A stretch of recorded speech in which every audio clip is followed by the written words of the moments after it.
Howdy everyone! For today's Jolly Lark, I wanted to do something a little bit different and talk about some universal strategies for improving a speed painting project. What I'm working on today are some Hoplites from Conquest: The Last Argument of Kings by Parabellum, but hopefully these are useful for whatever you're working on. Tip number 1, use a test model. Get one model you're happy with before you start painting a whole bunch. The last thing you want to do is make the same mistake over and over again on 20, 30, 40 models.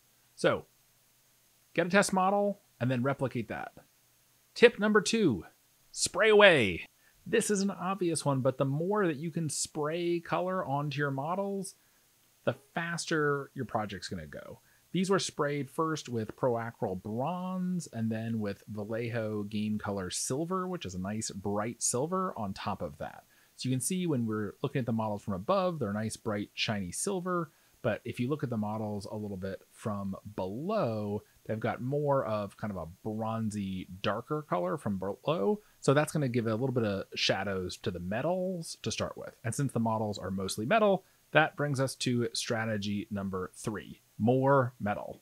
Metallic paints kind of self-shade and highlight themselves, and choosing a largely metallic color scheme with a few colorful accents is a much faster way to get an army painted quickly than almost anything else. There's a reason that armies full of knights or iron hands, stuff like that, paints up much faster than almost any non-metallic color. For example, when I worked on a Black Templars army a couple years back, they all got painted in a metallic black because I just knew that that would give a more striking approach, a kind of a more striking finish faster than going with opaque blacks.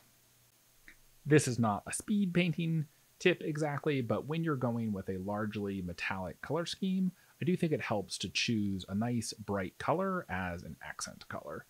In this case, that color is going to be purple. So we're going to have basically silver and purple color scheme like you saw in the flyby of the models at the beginning of the video. And I can hear you thinking, wait, you're not painting on purple, you're painting on pink. Which brings us to the next strategy. Know when to wash. So what do I mean by that? Know when to wash. Here's the thing. The more areas of your miniature that you can wash with the same color at a time, the faster your speed painting is going to go. So in this case, I'm actually painting the color accents, in this case, the mohawks and the little stripes on their armor skirts. I'm painting it in a brighter pink than I want it to end up as, because I'm then going to go over the entire model with a kind of a purplish burgundy wash, the Targor Rageshade from the Citadel range. And I know from past projects that that looks really good over silver, and it's going to darken this pink magenta color into something closer to the purple that I want. So by painting the pink now and then washing all the pink and all the armor, it's just that much faster because washes are quick and easy. So the more you can wash with the same color, the better. But you probably don't want to wash the entire model with the same color. There's lots of models out there where the whole model has been given a wash of Agrex Earthshade or Nuln Oil or Army Pendant washes. And that's a great way to shade a model quickly, but you'll end up with a more interesting finished miniature if you use a few different shade colors. So once we're done with this pink magenta, we're going to move on to the next color, which is also going to get washed all at the same time, which is all of the flesh tones. So with all the purples done, I'm going to go in and use the Pro-Acryl Shadow Flesh to just paint all of the skin areas with this kind of dark flesh tone. Now, this is pretty straightforward, so we can go ahead and skip on to the washing, and you can see how this Rageshade color works well as a shade for both the purple and the skin and the metal. And you can discover your own combinations with this. There's obviously lots of colors, yellows and oranges and reds and any shade of brown that works well with a brown shade. So you can shade that whole family of colors at the same time. Purples and blues and greens and flesh tones all work well with a blue shade. Lots of my other painting videos, I've used a blue shade as kind of a universal wash shading color. But by choosing colors, painting all of the colors that are going to work with the same wash first and then washing them all at the same time really speeds things up. All right, this next strategy is a little bit selfish maybe, but it really speeds things up when every miniature is on its own painting handle. See, it's just a lot faster when you don't have to pop them on and off the handles. You can put one miniature down, grab the next one. It's just a lot more convenient when every miniature is on its own painting handle. I, of course, am partial to the wooden painting handles that I make and sell, available on jollylark.com, but honestly, getting your miniatures on anything, whether or not it's pill bottles or wooden blocks or whatever, anything's better than nothing. I think my painting handles are better than most, but if you really want to speed up your painting, get all your miniatures on their own painting handle. Stop swapping back and forth. All right, so here's a quick side-by-side before I wash the final miniature. The one on the left is unwashed. The one on the right has had its wash applied. And you can really see the difference there on their tops of their helmets, on their shields, on their skin. Pretty dramatic difference just from a quick wash all over. It does dull the metal a little bit, but we can brighten that up later.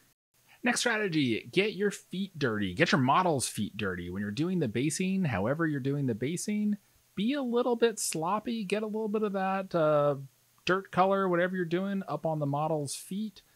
It means that you don't have to paint as much stuff because it's easier to dry brush on brown than it is to paint feet, and it helps tie your model in with the base. So whatever color basing you're doing, I've got lots of basing videos, just get those feet dirty. So another thing you can do, which is a nice little trick, this isn't exactly a speed painting strategy, but since I'm doing it on these models, I wanted to show you what I'm doing here. With a transparent paint, in this case the Snakebite Leather contrast paint, you can paint over a silver base coat to give yourself another color of metal. Having two different colors of metallic surfaces, again, kind of breaks things up, adds a little more visual interest, and Snakebite Leather over silver makes a very nice kind of brassy bronze color. Just a nice thin coat. Most contrast paints that are a little bit translucent work well for this. So if you're speed painting with metals, which I really recommend, this is a nice way to just break it up and add, add a little more contrast, add a little more visual interest. Even if it's just painting a few little small details like this with another color. And silver and gold, silver and brass is a classic combo that works really well together. So at this point, you could call these models done. And in fact, I did pull them off the painting handles to bring them to a game. But I do want to do one more simple level of highlights before I really call them done. So I'm going to unpack them from the figure case, put them back on the painting handles, and do a final layer of highlights. Which brings us to our next strategy.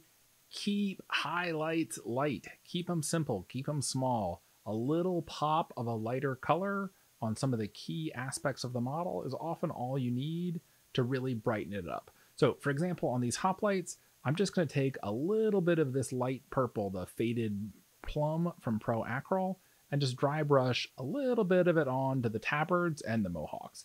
This is super fast, just a couple seconds per model. But because those mohawks are on the top of the model, adding a light highlight to them, no pun intended, just kind of makes the tops of the models pop. And especially for models that are going to be ranked up as they are in Conquest, you can really ignore the bottom half of the models compared to the top half. But that's true for lots of games too, that you tend to see on the table, you're always looking down at your models, you're not looking up at the models. So just some light highlights on top, all you need. So continuing with that, for the skin, there's a bunch of different ways you can do a light highlight on skin tones. You can dry brush a little bit on, you could do a little bit of an edge highlight.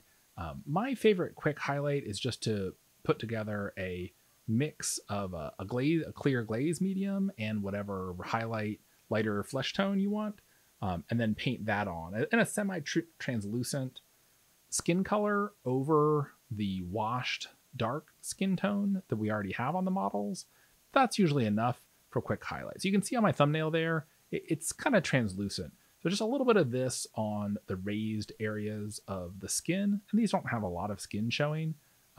If you were doing a different model that had a lot more skin, you might use a different strategy here and have your skin tone be kind of your base coat and paint the metals on top of it. To see an example of that, you can check out my Fire Slayers speed painting video for how to speed paint models that have a lot of skin. But with this translucent skin color, you can still see some of the darker skin through. I'm just going to put a little bit of this on the raised areas of the skin, kind of on the top of the models, and on some of the kind of outward facing edges, like on the outside of the thigh. But I'm going to totally ignore the inside of the thighs. I'm going to ignore the neck that's kind of hidden under the helmet, just a little bit on the tops of the shoulders and the outside of the thighs. I'm going to go in with a little bit of the Citadel Drakenhof Nightshade as the shade color for the white. Then I'll go back in after this and add, again, simple, keep it simple, light highlights to the white. With that dry, just a very simple little edge highlight brings it up. So finally, tufts are enough. Little self-adhesive static grass tufts are a terrific way to very, very quickly finish off your bases. Put on top of some dry brush texture. It's a good looking base that will serve you well, whatever series of colors or flowers you want to use, but dry brush texture, self-adhesive tufts, it's a great way to finish off an army. So quick review, 8 different strategies that you might want to use to speed up painting a big army project is test it out with a test model, spray away with your main colors, use more metal, know when to wash, use painting handles, link to those down below, get your model's feet dirty, go light on the highlights, and tufts are enough. So hopefully you liked that video. Hopefully you found something useful that will speed up your next army project. Follow, like, comment any questions below, all that good stuff, and we'll see you next time for another Jolly Lark.